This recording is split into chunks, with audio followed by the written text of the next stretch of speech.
Graça e paz, queridos irmãos.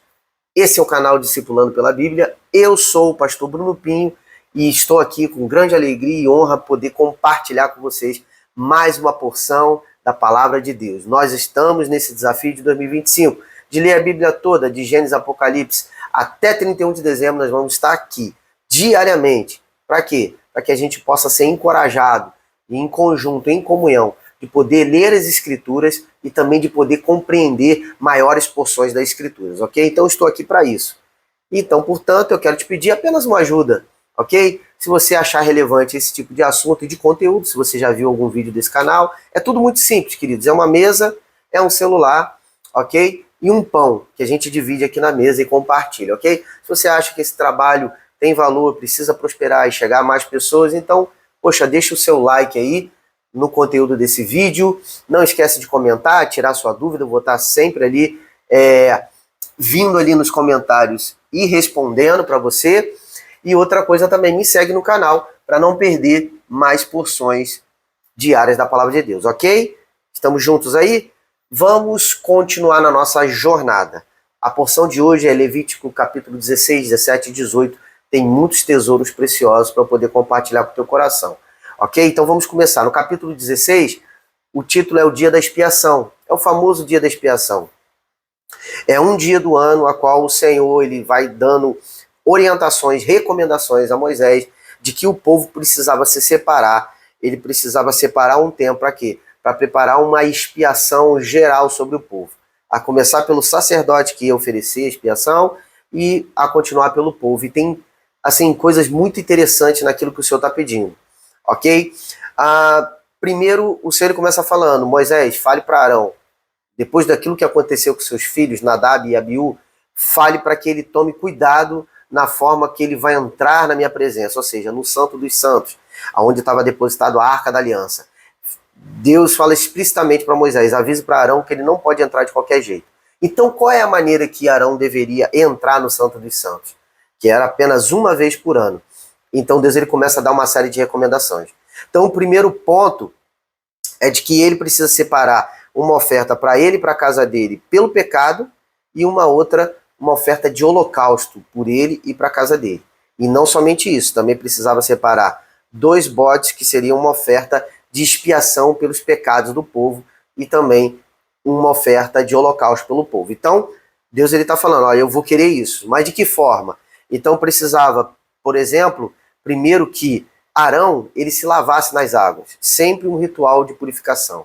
Depois ele deveria colocar os seus trajes, as suas roupas completas de sacerdote para poder entrar. Então primeiro ele se lavou, depois ele colocou as vestes adequadas e antes de qualquer coisa ele precisava oferecer primeiro a oferta pelo pecado, que era o novilho, tá? E essa oferta era por ele e para sua família, e ele retira o sangue, ele vai aspergir dentro do Santo dos Santos, mas ele vai entrar também dentro do Santo dos Santos com incensário aceso, oferecendo incenso para o Senhor. Então ele vai entrar gerando uma fumaça do incenso dentro do Santo dos Santos, e o próprio Deus fala que essa fumaça vai ser uma proteção para quando vier a própria presença de Deus e Arão não ser fulminado e não ser morto. Muito interessante essa parte. Ok? Depois ele vai oferecer sacrifício. Então ele já fez sacrifício pelo pecado por si, pela sua família, já acendeu incenso, já está com as vestes adequadas, já lavou seu corpo. Então depois ele precisa uma nova etapa. A próxima etapa é oferecer sacrifício de pecado pelo povo. E aí entra um detalhe interessante que eu queria compartilhar com vocês. Deus ele manda escolher 2 bodes, e vai lançar sorte sobre eles. Um desses bodes ele vai servir como expiação pelo pecado, ou seja, ele vai ser morto e o sangue dele vai ser aspergido também lá dentro do Santo dos Santos, na Arca da Aliança, sobre o santuário, etc, etc. E o outro bode, aí que está a parte interessante. O outro bode, depois de fazer esse sacrifício pelo pecado do povo, ele vai pegar esse bode, Arão vai colocar as mãos sobre ele e vai começar a confessar, vai começar a declarar todos os pecados e iniquidades do povo de Israel. É como se tivesse colocando todo o peso do pecado, todo o peso da iniquidade sobre os lombos daquele bode. E depois Arão vai dar ordem para que esse bode seja lançado no meio do deserto. E esse bode que leva e carrega todas as culpas e vai se distanciando, vai para o meio do deserto e vai para bem distante do arraial de Israel, é como se fosse aquele bode levando toda a culpa da nação. Toda a culpa estava sobre ele e ele era colocado de forma isolada e solitária para bem longe. E essa expressão ficou conhecida como uma expressão popular que nós temos até os dias de hoje. Aquele bode ficou conhecido como bode expiatório, ok? É o que geralmente a gente dá o nome quando acontece algum tipo de erro, algum tipo de problema, algum tipo de BO, e aí geralmente as pessoas têm a tendência de pegar aquele erro, aquela culpa, aquele problema e jogar e depositar sobre os ombros apenas de uma pessoa. Aí fala, né? Aí começa a trazer para uma realidade dizendo, essa pessoa levou toda a culpa. E aquela pessoa começa a dizer, poxa, me pegaram como bode expiatório, né? Lançaram toda a culpa, todo o problema sobre os meus ombros, né? E me lançaram sozinho ali. Tipo assim, o erro é teu, fica sozinho aí e se vira. Então, é uma expressão que tem até os dias de hoje, e essa expressão nasce aqui das recomendações dos dias de expiação, que o Senhor está declarando para Moisés falar para Arão. Muito interessante isso. É um fato que está aqui dentro de Levítico, é um fato que traz assim uma influência nos nossos dias até hoje, ok? Por último, Arão oferece sacrifícios de holocausto, agora por ele e pelo povo. Então a gente está vendo aqui uma sequência de procedimentos específicos, um após outros, que deviam ser feitos sempre uma vez por ano, sempre no mesmo dia e por todos os anos dali para frente, ou seja, um estatuto perpétuo. E qual é a lição que a gente pode tirar disso que o Senhor está declarando para Moisés e para Arão? É que nós deveremos sempre estar com os olhos na purificação, nós deveremos estar sempre buscando uma purificação, uma limpeza, porque de tempos em tempos a gente vai acumulando coisas e essas coisas vão estar na nossa alma, e aqui fica uma lição de que constantemente, de forma perpétua, nós devemos buscar um lugar de purificação, ok? Pega essa dica, esse fundamento que está aqui no livro de Levítico. Então a gente deve estar sempre buscando a purificação, o perdão de Deus, e como finaliza aqui, não só isso, não só purificar, não só o perdão, não só a expiação, mas no final Arão oferece holocaustos por ele, pela família dele e também pelo povo. Ou seja, é um processo de purificação, de limpeza, de perdão, mas de adoração, porque a oferta de holocausto, como já trouxe nos vídeos anteriores, ela servia para render adoração a Deus, ok? Então fica essa dica, limpeza, perdão e adoração, ok? Capítulo 17, tá?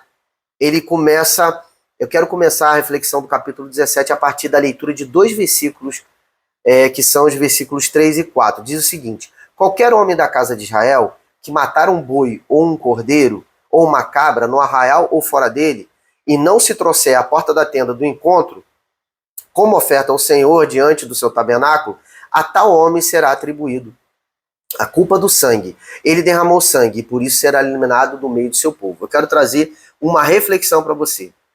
O livro de Levítico, né, como é dito até pelo pastor Haroldo, parece um grande açougue. É o tempo todo morte, sacrifício, sangue derramado, carne queimada, gordura queimada, enfim. É o tempo todo um cenário de derramamento de sangue. Mas aqui no versículo 3 e 4 eu quero trazer uma impressão para o teu coração. Deus não se agrada na morte e Deus não se agrada do derramamento de sangue.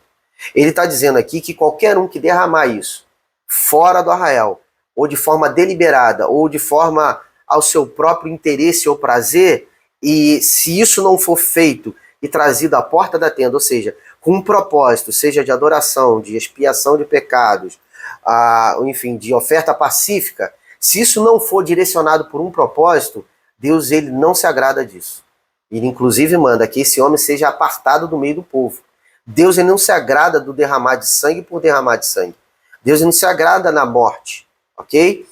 Simplesmente, Deus é necessário esse derramamento de sangue, a gente vai ver no capítulo 18, um pouquinho mais à frente, perdão, no versículo 11 desse mesmo capítulo, mais à frente, de que tem um propósito no derramamento do sangue do sacrifício. Agora, quando você faz isso, eu quero sacrificar aqui, mas eu não preciso ir no tabernáculo. Eu quero fazer do meu jeito. Então eu quero sacrificar da minha forma, do jeito que eu acho que tem que ser feito. Então isso é abominação a Deus. Deus não recebe isso.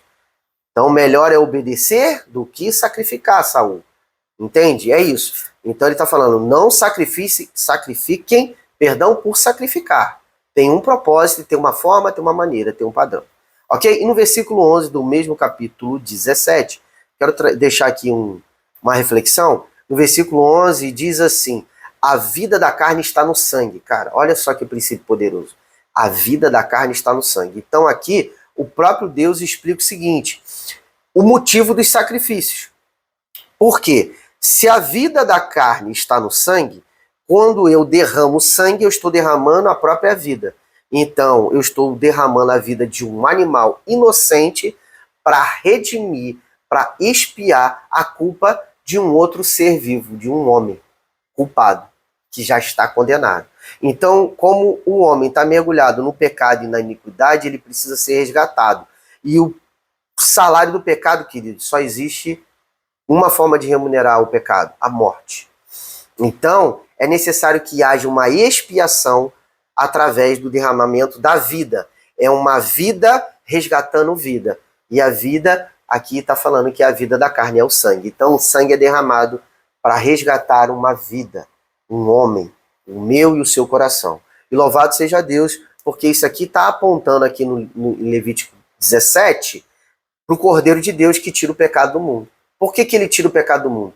Porque a vida de Deus está no seu sangue. Ele verteu todo o sangue dele na cruz, toda a sua vida foi doada na cruz. Para quê? Para que essa vida do sangue do homem justo e inocente pudesse resgatar e expiar a vida de todos os homens que nasceram e viveram debaixo de condenação, de culpa e de pecado. Uau!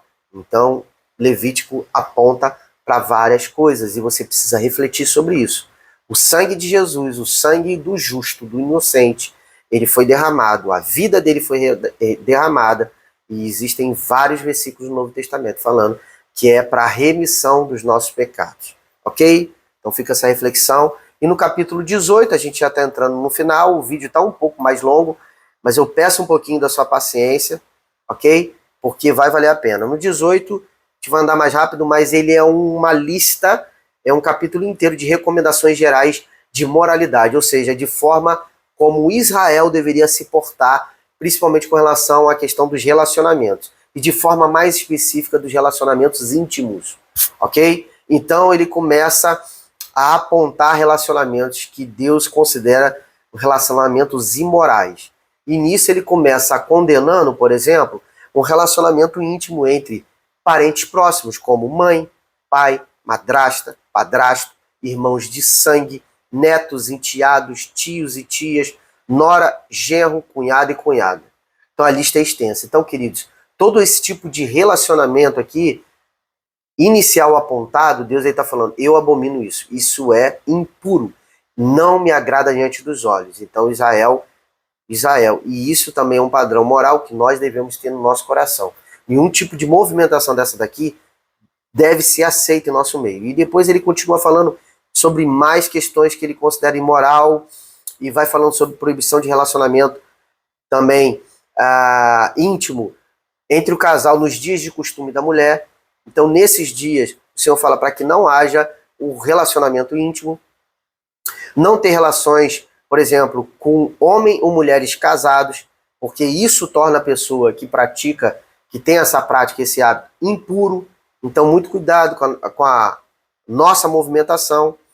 Outra coisa, o Senhor ele começa agora a falar de outras coisas além de relacionamento íntimo. Ele vai falando, não sacrifique os seus próprios filhos para Moloque, entregar Moloque. Moloque era uma divindade, na verdade um demônio, né? Mas uma divindade dos povos cananeus. Quem eram os povos cananeus? Israel está peregrinando no deserto para entrar num lugar e conquistar uma terra, Canaã. E nessa terra havia pessoas, povos habitando. E dentro de alguns povos, eles tinham essa divindade chamada Moloque. E ele aceitava sacrifícios de crianças, às vezes vivas, sendo queimadas pelo fogo. No verso 22 também é falado também sobre a questão do relacionamento homoafetivo. Mais adiante, proibição de zoofilia, ou seja, relacionamento com animais, uma coisa bestial, reprovável diante dos olhos de Deus. Então, todos esses atos imorais eram praticados por quem? de forma recorrente por muitos anos, por quem? Pelos povos cananeus. Então, exatamente por essas abominações, essas impurezas, Deus ele diz, eu estou expulsando esse povo da terra, eu estou vomitando eles da terra, e estou retirando eles e vou colocar vocês. Mas preste muita atenção, vocês não pratiquem esses mesmos gestos, para que a terra também não vomite vocês. Entende? Então, fica aqui uma consciência de que, apesar de ter parecido demorado muito tempo de coisas abomináveis de um povo, ou de pessoas que estão fazendo coisas erradas, equivocadas, talvez, é o nosso cenário. A gente vê muitas pessoas fazendo coisas terríveis, horríveis, e a gente acha, ué, onde está Deus? Quando é que vai ter a recompensa? Esse aqui é uma prova de que Deus, ele sempre vai trazer a recompensa para aquilo que o homem está semeando, ok? Isso serve de reflexão para nós, fique de reflexão para o seu coração, então que a gente possa ainda hoje decidir andar segundo a vontade do nosso bom Pai, ok? E aí, você gostou desse vídeo? Se você gostou, não esquece, like, segue o canal e vamos continuar nessa jornada diária de leitura da Palavra de Deus. Deus abençoe vocês, eu deixo aqui a graça e a paz do nosso Senhor Jesus Cristo e você já sabe, você já entendeu que amanhã vai ter muito mais. Shalom!